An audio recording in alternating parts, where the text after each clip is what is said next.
The transfer papers sat on my desk like a love letter written in corporate jargon. Employee reassignment, effective immediately, Department of Marketing to Department of Operations. I signed them with a smile that felt like swallowing glass. This was what you did for love, wasn't it? You made sacrifices. You compromised.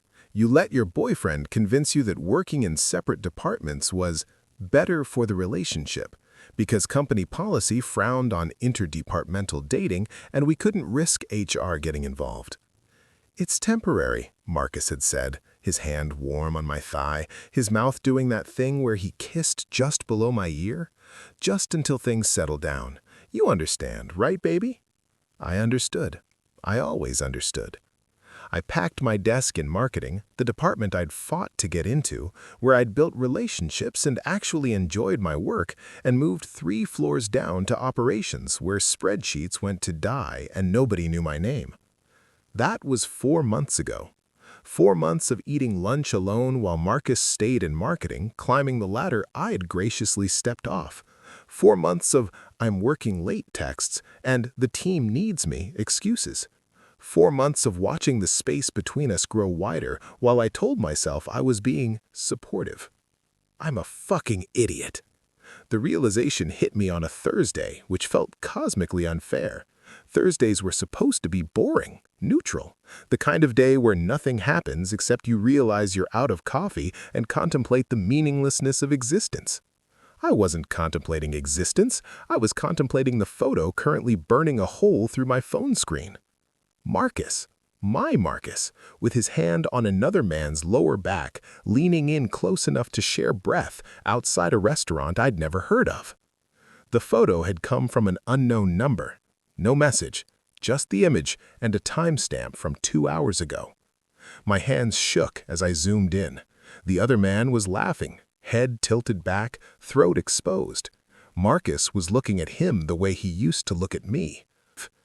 I should have felt shock, devastation, the earth-shattering betrayal you see in movies where someone drops a glass in slow motion. Instead, I felt cold, calculating, like watching a puzzle finally click into place. The late nights, the sudden department bonding events I wasn't invited to, the way he'd started putting his phone face down on the table, the transfer that seemed so urgent, so necessary for us. There was no us. There was Marcus and his career and whoever the fuck that man was. My vision blurred. I wasn't crying. I refused to cry at my desk in operations where people barely knew I existed. I made it to the bathroom before the first sob hit. The bathroom became my confessional. I locked myself in the furthest stall and let 4 months of swallowed frustration pour out in ugly, gasping waves. My chest ached. My throat burned. I wanted to scream and break things and demand explanations I already knew.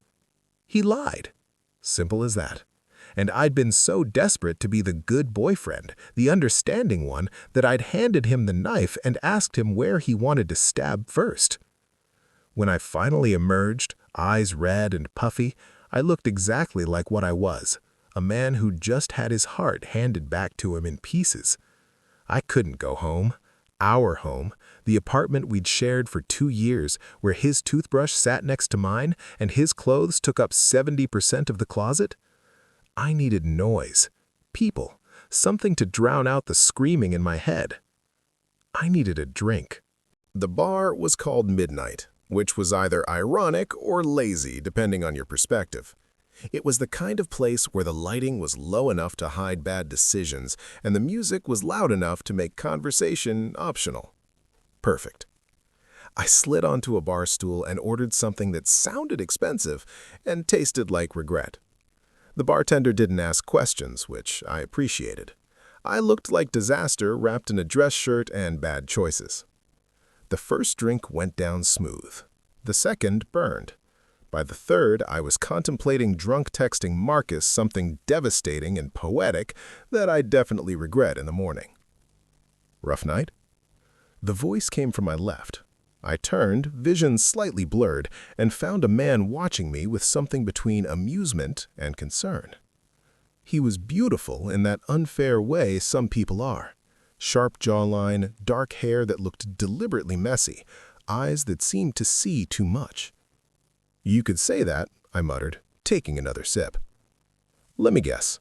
Relationship?" I laughed. It sounded broken even to my own ears. "How'd you know?" "You've got that look, like someone just explained that Santa isn't real, and also he's been sleeping with your mom." I snorted into my drink. "That's, oddly specific." "I've been there." He gestured to the bartender. "Another round for my friend here, and one for me." "I'm not your friend." "Not yet," he smiled. It was a dangerous smile, the kind that promised either trouble or salvation, possibly both. The night's young. The drinks arrived. We clinked glasses like we were sealing some sort of pact. "I'm Ethan," he said. "Julian." I downed half my drink. "And yeah, it's relationship shit. Or what used to be a relationship before I found out it was apparently optional." "Cheating?" "Bingo." I traced the rim of my glass. 4 months of working late and department bonding. I transferred departments for him, gave up a job I loved because he said it was better for us. Turns out, us meant him and whoever the hell he was actually spending time with. Ethan's expression shifted. Something flickered in his eyes. Recognition? Sympathy? But it was gone before I could name it. "That's really she," he said quietly. "Yeah, well, I'm an idiot." "You're not an idiot. You're someone who trusted the wrong person." Pause. "What's his name?" "Marcus." The name tasted bitter. Marcus fucking Chen from marketing. Ethan went very still. His glass stopped halfway to his mouth. "What?" I asked. He set the glass down carefully. Too carefully. "You said marketing?" "Yeah, why?" The silence stretched between us like a tightrope. Ethan looked at me, really looked at me, and I watched him do the same mental math I'd done earlier. "Holy shit," he breathed. My stomach dropped. "What?" "I work in marketing." The world tilted sideways. The bar, the music, and the carefully constructed wall between my anger and my breakdown, everything shattered. "No," I whispered. "Tall guy? Always wears expensive watches? Has that smile that makes you forget he's lying?" I couldn't breathe. "You're him. You're the one!" Ethan's face had gone pale. "I didn't know. I swear to God, I didn't know he had a boyfriend. He said—" He stopped, ran a hand through his hair. "Fuck. He said he was single." Of course he did. I should have left. Should have thrown my drink in his face, made a scene, stormed out like the wronged protagonist in some drama. Instead, I started laughing. Hysterical, unhinged laughter that made the bartender glance over with concern. "You okay?" Ethan asked carefully. "I'm sitting in a gay bar," I managed between gasps, "crying to the man my boyfriend's been cheating with. I'm the punchline to a joke I didn't even know I was telling." Ethan didn't laugh. He looked at me with something raw and genuine in his expression. "I'm sorry. I'm really fucking sorry. I wouldn't have, if I'd known." "But you didn't know." The laughter died. "Neither of us did. That's the joke, isn't it? He played us both." We sat there in the wreckage of mutual betrayal. Two strangers connected by the same lie. "What happens now?" Ethan asked. I looked at him. Really looked at him. At the guilt in his eyes and the tension in his shoulders, at the way he was holding his glass like it might anchor him. Something shifted in my chest, something dark and delicious and probably inadvisable. "Now?" I smiled. It felt sharp. "Now we make him regret it." Ethan's apartment was closer than mine. Or maybe I just couldn't face going home to a space that still smelled like Marcus's cologne and broken promises. We stumbled through his door at 2 in the morning, drunk on expensive cocktails and the kind of righteous fury that comes from realizing you've been played. "I can't believe this," Ethan muttered, dropping his keys on the counter. 4 months. 4 months of sneaking around, feeling guilty about the secrecy, thinking it was romantic somehow. Try being the one who gave up his entire department for a relationship that was already over. I'm the world's biggest fool. You're not a fool. You're someone who loved the wrong person. Same difference. Ethan handed me water. Responsible, considerate, everything Marcus had stopped being months ago. So, what's the plan? He asked, sitting beside me. We confront him? Make a scene at work? Post revenge porn on the company Slack? Tempting, but I have a mortgage. I sipped the water. My head was starting to clear, and with it came something sharper than anger. Strategy. We could do something worse than confrontation. What's worse than confrontation? I turned to look at him. We haunt him. Ethan's eyebrows rose. Explain? No dramatics, no shouting matches in the break room. We just exist, together, in his space. Make him see us separately, never knowing if we've talked, never knowing what we know. I leaned forward. We make him paranoid. We make him sweat. We watch him juggle lies until he drops them all. A slow smile spread across Ethan's face. That's diabolical. He lied to both of us for months. He deserves diabolical. You know what? Ethan raised his water glass. I'm in. Let's ruin his peace. We clinked glasses like we were sealing something sacred. A pact, an alliance, revenge with a smile. Ground rules, I said. We coordinate, but never together in public, at least not at first. We show up at his favorite places separately. We mention things only one of us should know. We're ghosts in his peripheral vision. And when he realizes we both know? I smiled. It felt feral. Then we let him try to explain his way out of quicksand.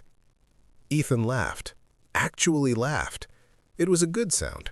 Warm and genuine in a way that felt foreign after months of Marcus's calculated charm. This is insane, he said. Probably.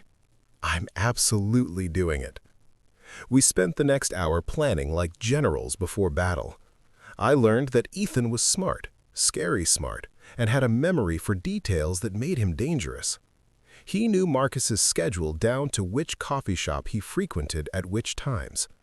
I knew his tells, the little things that meant he was lying or uncomfortable. Together, we were a weapon. By the time I left his apartment at 4 in the morning, something had shifted. We weren't just two men betrayed by the same person. We were collaborators, conspirators, partners. The campaign began on Monday. I showed up at Marcus's favorite lunch spot, a bougie sandwich place near the office that served mediocre food at criminal prices, and sat 3 tables away. Not close enough to be obvious, close enough to be seen. Marcus walked in at 12:30, right on schedule. I watched him order, watched him check his phone, watched him settle into a corner booth like he owned the place. Then I watched his face when he spotted me. His eyes widened, just for a second. Then he schooled his features into something pleasant and surprised. Julian, he walked over, all casual confidence. What are you doing here? Lunch, I said simply. It's a public place. Right, of course. He shifted his weight. I didn't know you came here. I like trying new places. I took a bite of my sandwich, maintaining eye contact. You? Oh, Team likes it here. We do lunch sometimes. Team, right. That's nice. Bonding is important. Something flickered in his expression. Uncertainty. He didn't know if I meant something or if I was just making conversation. Good. Yeah, well, I should probably say hi to the team for me. I miss marketing sometimes. He nodded, backing away like I might detonate. Sure. Yeah. See you tonight? Maybe. I've got plans. I didn't have plans, but watching him try to figure out what that meant was worth the lie. He left without ordering. I finished my sandwich and texted Ethan. Phase 1 complete. He's rattled. The response came immediately. My turn tomorrow. This is fun. It was fun. More fun than it should have been. Ethan's approach was different, subtler. He mentioned in a team meeting that he'd tried this amazing new Thai place over the weekend. Described the pad Thai in detail, mentioned the ambiance, the service, the interesting crowd. Marcus went pale. I knew because I'd asked Ethan to record it, audio only, for evidence. The Thai place was where Marcus had taken me for our anniversary, 2 months ago, when he'd said he couldn't stay long because of work. Ethan had been there that same night, with Marcus, while I'd eaten alone in our apartment, telling myself he'd make it up to me. "How did you find that place?" Marcus asked in the recording, voice tight. "Oh, someone recommended it," Ethan said casually. "Can't remember who, but yeah, definitely going back." The silence was delicious. We kept it up for 2 weeks. Little things, mentions of places, times, inside jokes that shouldn't have been shared. We never acknowledged each other at work, never gave him anything concrete to grab onto. Just ghosts in his periphery, making him question everything. I'd see him in the hallway, distracted and jumpy. Ethan reported the same from marketing. Marcus was coming apart at the seams, and we'd barely touched him. "He asked me if I knew you," Ethan said during one of our evening planning sessions at his apartment. These had become regular, necessary, fun. "What did he say?" "That I'd heard of you. Operations, right? That transfer that happened a while back?" He grinned. Then I asked why. "And?" He said no reason, but he looked like he was going to throw up. I laughed. Actual, genuine laughter. When was the last time I'd done that? Ethan was watching me with this expression I couldn't quite name. Soft, warm, dangerous in entirely different ways than before. "What?" I asked. "Nothing. You look different when you laugh." "Different how?" "Less like someone who's plotting revenge, more like someone who's actually happy." The observations settled between us like a question neither of us wanted to answer. "I am happy," I said quietly. "This is working. We are working." "Yeah." His voice had dropped lower. "We are." The apartment felt smaller suddenly. Or maybe we were just sitting closer than before. I could smell his cologne, something clean and sharp that made my thoughts blur. "Julian, we spoke at the same time, then stopped. The air between us felt charged, electric.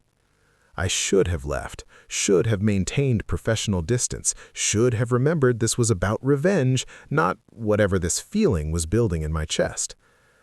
I didn't leave. Instead, I leaned forward and kissed him. He froze for half a second, surprise maybe, or second thoughts. Then he was kissing me back like he'd been waiting for permission. His hand fisted in my hair, pulling my head back, not gentle, not tentative, claiming. God. "This is a bad idea," I breathed against his mouth. "Terrible idea," he agreed, not stopping. "We're supposed to be focused on—" The apartment was quiet, except for our racing heartbeats. "So," Ethan said eventually, his voice hoarse, "that happened." I laughed weakly. "Yeah, that definitely happened." "Any regrets?" I thought about Marcus and the plan and how spectacularly we'd just complicated things. "No," I said honestly. "You?" He pulled me closer, pressing a kiss to my temple. Not even a little. We fell asleep tangled together on his couch, revenge temporarily forgotten in favor of something that felt suspiciously like peace. The next morning arrived with sunlight and clarity in equal measure. I woke up in Ethan's bed. We'd migrated sometime around 3 a.m. with his arm draped across my waist and his face buried in my hair. For a moment, I let myself pretend this was normal, that we were a normal couple waking up together instead of 2 men connected by betrayal at a possibly terrible idea. Then my phone buzzed on the nightstand. Marcus.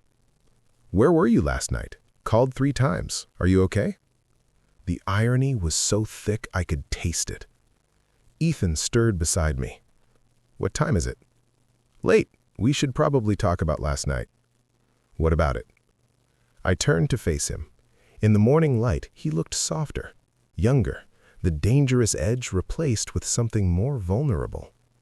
"We slept together," I said. "That wasn't part of the plan." "Plans change," he stretched, completely unself-conscious about his nudity. "Do you want it to have been a mistake?" "Did I?" "I don't know what I want anymore," I admitted. 2 weeks ago, I wanted Marcus to suffer. Now I'm in bed with the man he was cheating with, and all I can think about is how good this feels. Ethan's expression grew serious. "What we did last night, it wasn't about him. Not for me." "What was it about?" "You." He said it simply, like it was obvious. "I like you, Julian. I like planning with you. I like how your brain works. I like how you laugh when you think no one's watching. This wasn't revenge sex. This was me wanting you." My chest tightened. "We barely know each other." "We've spent almost every evening together for 2 weeks. I know you take your coffee black. I know you bite your thumb when you're thinking. I know your favorite movie is The Princess Bride, even though you pretend it's something more sophisticated." He touched my face. "I know enough." "This is insane." "Most good things are." I kissed him. Couldn't help it. He was right there, being perfect and honest and everything Marcus had never been. "We still need to deal with him," I said against his lips. "I know. This doesn't change the plan." "Wouldn't dream of it," he smiled. "But maybe we can add a new goal." "What goal?" "Don't let revenge be the only reason we're together." It was terrifying and exhilarating and exactly what I needed to hear. "Okay," I said. "Okay?" "Yeah, let's do this. Both things. Revenge and whatever this is." Ethan pulled me back into bed, morning light painting patterns across his skin. Best bad decision I've ever made. Same. We were probably going to regret this, probably going to crash and burn spectacularly, but for the first time in months, I felt like I was exactly where I was supposed to be. The next week, we escalated. Ethan started joining my lunch spot, not sitting with me, just being present, visible. Marcus noticed. How could he not? His boyfriend and his side piece suddenly occupying the same restaurant, the same coffee shop, the same spaces he'd carefully kept separate. "Is there a reason you're suddenly everywhere?" Marcus asked me on Wednesday, his voice tight. "I like the neighborhood. It's got good food." "You hate this area. You said it was overpriced and pretentious." "People change." "Since when?" "Since whenever I want," I smiled. "Why? Does it bother you?" His jaw clenched. "No, it's just weird timing." "Is it?" I could see him doing the math, trying to figure out if this was coincidence or something else, trying to remember what he'd told me versus what he'd told Ethan. Watching him squirm was addictive. That evening, Ethan reported that Marcus had pulled him aside in marketing. He asked if I was seeing anyone, Ethan said, sprawled across my couch. We'd started alternating apartments for our planning sessions. It felt more balanced that way, less like I was invading his space. "What did you say?" "That I was keeping my options open," he grinned. Then I asked if he was still single. "You didn't." I absolutely did. Should have seen his face. I laughed, pulling him closer. These moments were becoming my favorite, the ones where we weren't plotting or scheming, just existing together. "You know he's going to crack soon." "Good, let him." "What happens when he does?" Ethan was quiet for a moment. "I guess that depends on what we want to happen." "Meaning?" "Meaning, do we want an apology? Closure? To watch him grovel?" He shifted to look at me. "Or do we want to just move on?" The question hung between us. A month ago, I would have said I wanted blood, wanted Marcus to hurt the way I'd hurt. Now, I wasn't sure I cared about Marcus at all. "I want to stop giving him power over my life," I said slowly. "I want to stop centering everything around his betrayal." "That's not an answer. It's the only one I have." Ethan kissed my temple. "That's fair." We sat in comfortable silence, the TV playing something neither of us was watching. His hand traced absent patterns on my shoulder. "I'm falling for you," he said quietly. "Just thought you should know." My heart stuttered. "Ethan." "You don't have to say it back. I just wanted you to know where I'm at." He paused. This stopped being about revenge for me weeks ago. I turned to face him fully. He looked nervous, which was oddly endearing on someone usually so confident. I think I'm falling for you too, I admitted. It's terrifying. Why? Because what if this is just trauma bonding? What if when the revenge is over, we realize we don't actually work? Then we'll deal with it. But Julian, he cupped my face. This is real. What we have. It's not built on hate or hurt. It's built on actually seeing each other. You sound very sure. I am sure. About you. About us. I wanted to believe him. Wanted to trust that this wasn't just another mistake wrapped in good intentions. Okay, I said. Okay. Yeah, let's see where this goes. He kissed me, soft and sure and filled with promise. We were definitely in over our heads, definitely complicating an already messy situation. I'd never felt more hopeful. Marcus broke on a Friday. Fitting, really. End of the week. End of his composure. He showed up at my apartment unannounced, looking haggard and desperate. I was halfway through cooking dinner when the buzzer rang. We need to talk, he said when I opened the door. Do we? Julian, please, something's going on and I need to know. He stopped, looking past me into the apartment. Is someone here? Ethan emerged from the kitchen, wearing one of my shirts and holding a spatula. Hey, didn't know we were expecting company? The color drained from Marcus's face. What? He looked between us, comprehension dawning slowly. No way. Way, I said pleasantly. Marcus, you remember Ethan from marketing. Ethan, this is Marcus, my ex-boyfriend. We've met, Ethan said dryly. Marcus's mouth opened and closed like a fish. You two are together? I supplied. Yeah, funny how that worked out. You're fucking with me. Actually, I'm fucking him now, I smiled. Much better experience. Ethan snorted into his hand. Marcus looked like he'd been punched. When did this happen? Does it matter? Yes! How long have you... Did you know? This whole time have you known about you cheating? I stepped closer. Yeah, Marcus, we know. We've known for weeks. Weeks? His voice cracked. You've been, what, torturing me? That's sick. Sick is lying to two people simultaneously. Sick is convincing your boyfriend to transfer departments so you can fuck around behind his back. Sick is making someone feel crazy for noticing you're never around. My voice stayed calm, cold. We didn't torture you. We just stopped pretending not to see through your bullshit.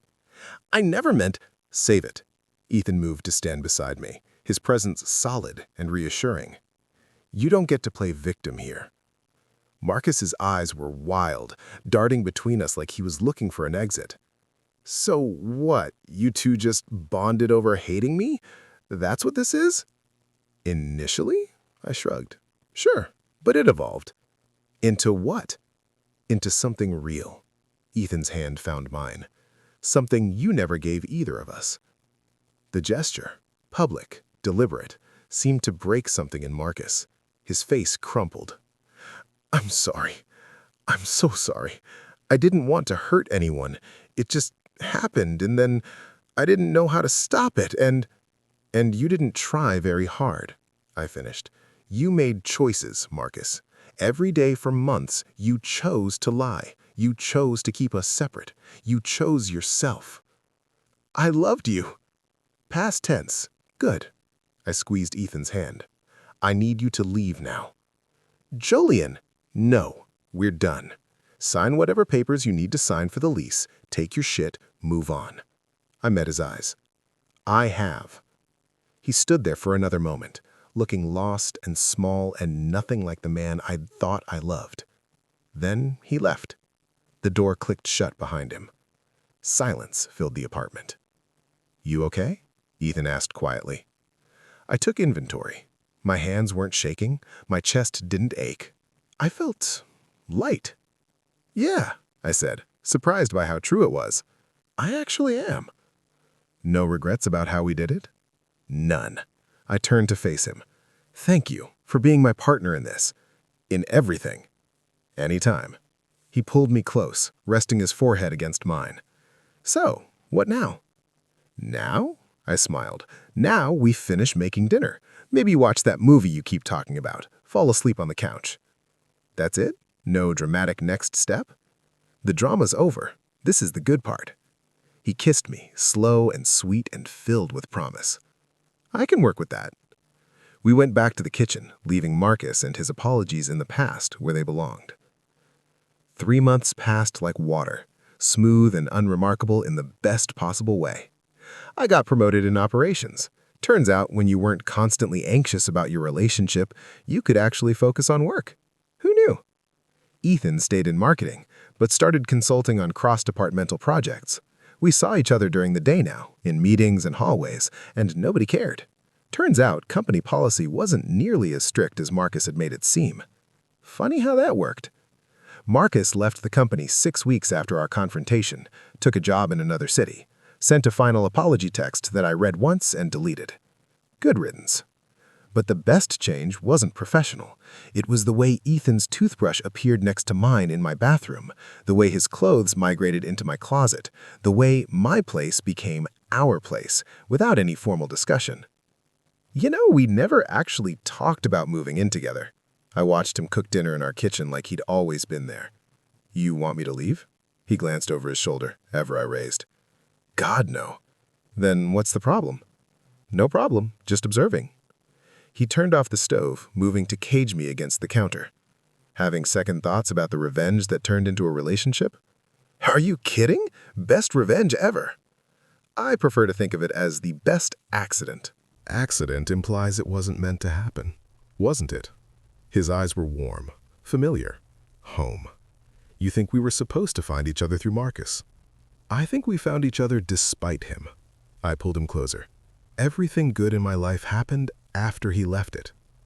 Ethan kissed me, soft and sure. Sap. Your sap. Yeah, he smiled against my lips. Mine. We had dinner, watched TV, made love slowly, unhurried, like we had all the time in the world. Because we did. No lies, no secrets. No wondering if the person beside me was really present or already halfway out the door. Just us. As I fell asleep that night, Ethan's arm around my waist, his breath even against my neck, I thought about that first night in the bar. How broken I'd felt. How certain I was that Marcus's betrayal had ruined everything. I was wrong. His betrayal had freed me, freed us both. And what we'd built in the aftermath, forged and shared hurt and planned revenge and unexpected chemistry, was stronger than anything I'd had before. Hey, Ethan murmured, half asleep. Love you. My chest tightened in the best way. Love you too. He squeezed my hand, already drifting off. I stayed awake a little longer, memorizing this moment, this feeling. Peace. 6 months after Marcus left, I stopped thinking about him entirely. It happened gradually, then all at once.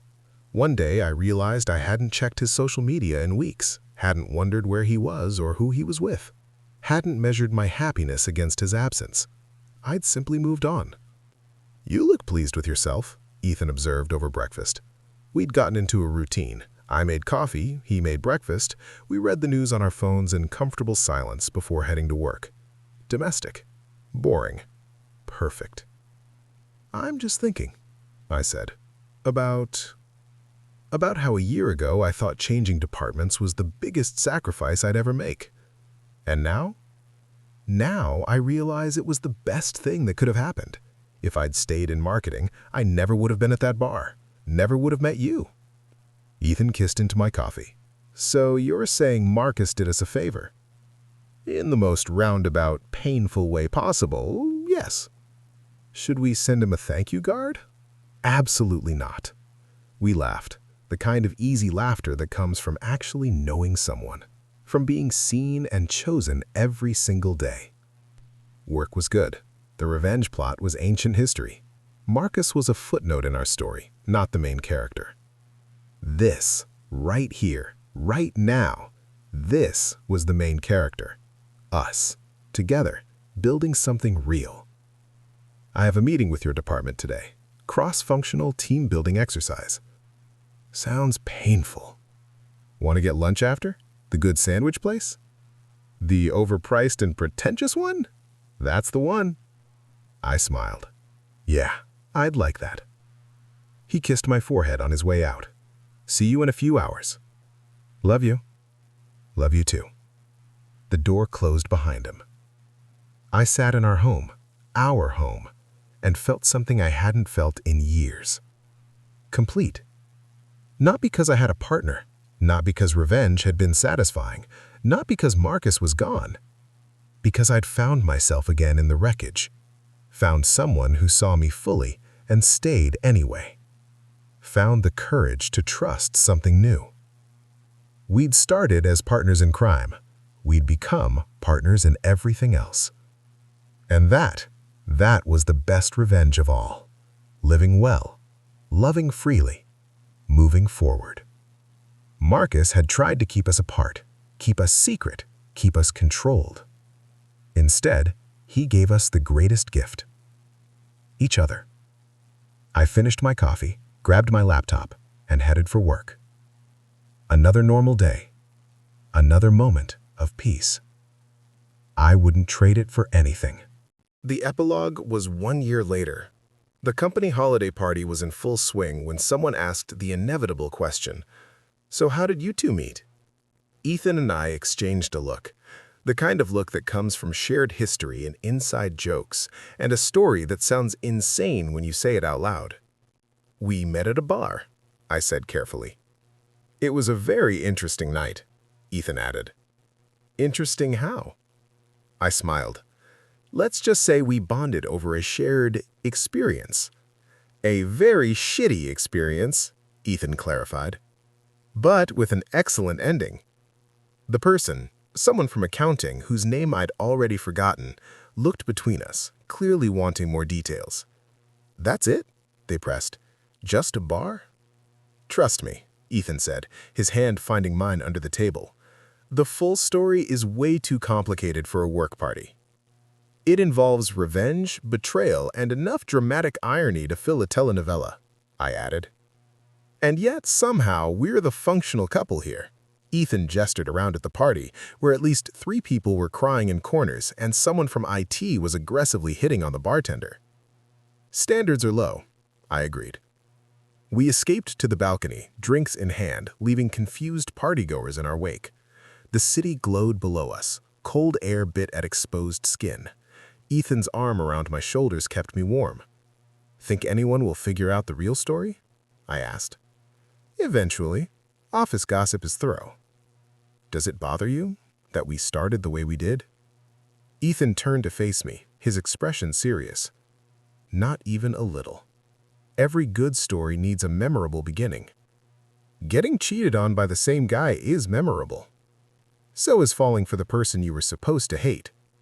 I laughed. "We really did this backwards. Revenge first, love second. Very efficient." "Is that what this is? Efficiency?" "This," he said, pulling me closer, "is the inevitable conclusion of 2 smart, attractive people being forced into proximity while plotting elaborate psychological warfare." "Romance." "Exactly." He kissed me, tasting like champagne and promises kept. "Any regrets?" he asked when we pulled apart. I thought about it. About Marcus and the transfer and that photo that had changed everything. About crying in a bar and meeting a stranger who'd become everything. Only one. "What's that?" "I wish we'd met under different circumstances. Wish you'd walked into my life without all the baggage." Ethan shook his head. "The baggage made us who we are, made us appreciate this, made us careful with each other in ways we might not have been otherwise." "So, no regrets?" "My only regret is not ordering better drinks that first night. We really went bottom shelf on our origin story." I burst out laughing. "That's what you're focused on?" "We bonded over cheap vodka and shared trauma. It's undignified." "But effective." "But effective," he agreed. We stood there on the balcony, watching the city, wrapped around each other like it was the most natural thing in the world. It was. Marcus had tried to keep us separate, keep us secret, keep us controlled. Instead, he'd created the exact circumstances for us to find each other, to see each other, to choose each other. The universe had a twisted sense of humor. I was grateful for it anyway. "Want to get out of here?" Ethan asked. "Absolutely." "Your place or mine?" "They're the same place." He grinned. "Right. Forgot." We left the party hand in hand, ditching small talk and forced networking for takeout and bad movies, and the kind of quiet evening that used to seem boring, but now felt like everything. This was our story now. Not the revenge, not the betrayal, not Marcus. This. Us. Together. Building something real out of ruins. That's what we'd done. Taken the worst thing that had happened to us and transformed it into the best thing. Two hearts, one secret alliance, a love story that began in betrayal but ended in something neither of us saw coming. Peace. Partnership. Home. And if sometimes people asked about our origin story, about how we found each other, we'd just smile and say it was complicated. Because the truth was too wild to believe. And also, it was ours. Private. Sacred. Let them wonder. We had better things to do than explain ourselves. Like building a life together. Like waking up every morning knowing we'd chosen each other deliberately. Like turning something that should have broken us into the foundation of everything we'd become. Marcus was a footnote now, a cautionary tale. The person who'd accidentally given us exactly what we needed by taking away what we thought we wanted. We should have hated him for it. Instead, we just moved on. That's the real revenge, isn't it? Not making someone suffer, not seeking elaborate justice, just living so well they become irrelevant. We'd done that. We were doing that. And every day it got easier.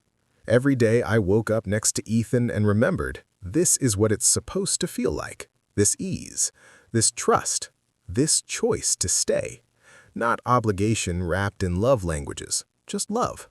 Simple and complicated and entirely ours. "You're thinking too loud," Ethan said from the couch, where he already claimed his spot and queued up something terrible we'd both enjoy. "Sorry. Come here."